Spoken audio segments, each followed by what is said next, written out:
Hi there, yeah, Ron James, real estate guy. I know, usually down by the furnace room showing you something about home inspection, or upstairs with a home stager taking you through all of the helpful hints that you need when you're actually selling your house. But today I'm talking about applications that are beneficial to you as a home buyer or home seller. One of the apps that I use on a regular basis and work with my clients on is one that's called Homezilla. Yes, it's called Homezilla, and it's a free download. And what it does is it actually shows you all kinds of information around the house you're thinking of buying, including the neighborhood information. What I love about it is it gives me a full list. I can see all of my local banks, I can see childcare providers, coffee shops, I can see elementary schools, very important. I can see grocery stores, junior high schools, middle schools. They have liquor stores, but I'll put that down as amenities. Parks, really important to me. The road transit, how far away is my GO train station? It's going to be important to know when I'm picking a location or neighborhood. The high schools in my neighborhood gives me a really good viewpoint.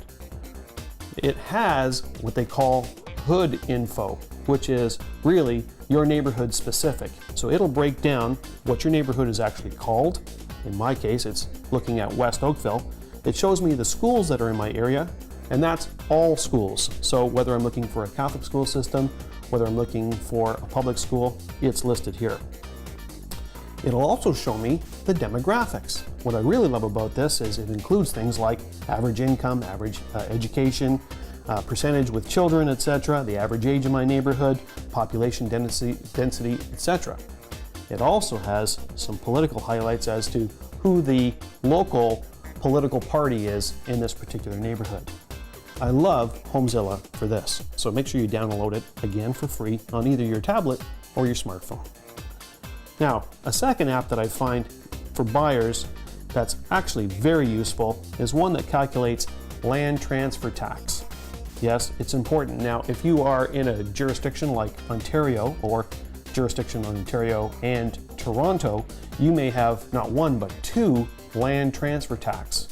Now, it's always a guess as to how much does that work out to. Well, here somebody's created an application, again free. I can just type in how much I'm paying for the property and it automatically calculates not one but both taxes. It also shows me if I'm eligible as a first-time buyer for some relief on this, what the discounts are. A very simple app. Again, yours, land transfer tax calculator. If you just look it up, it's a free app. It's important to you. The final app that I have on here, which I really enjoy, is one called CanPages. Very important for you.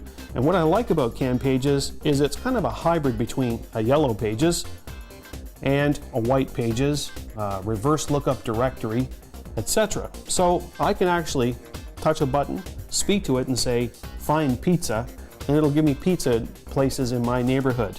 I can also do the same thing when I'm looking for somebody. Look for Ron James. I can have a look at this. If I have somebody's telephone number and I'm looking for a reverse directory, I can add in the number and it will feed me back what that person's name and address is. What I really like about it, especially if I'm moving into a new neighborhood and I'm not really sure about traffic patterns, it has access real-time to all of the traffic cameras. So in my particular jurisdiction, the QEW, Queen Elizabeth Way, the 401, the 403, all have traffic cameras. And this allows me to pick which cameras I want to see. I want to see what those patterns look like. So if I'm traveling to work at, say, 7 o'clock and I'm going from Burlington, Ontario to downtown Toronto, I want to know what that 30-kilometer stretch of highway is going to look like. I want to see what it looks like at 7 p.m., or excuse me, 7 a.m., and also at about 5 p.m. when I'm traveling back home. I get an idea of what the trends look like. So, great app, CanPages. Now, my final point on this is see what's actually happened with technology on how it's helping you make the decisions to buy right in real estate. And we always want to make sure that that's the case.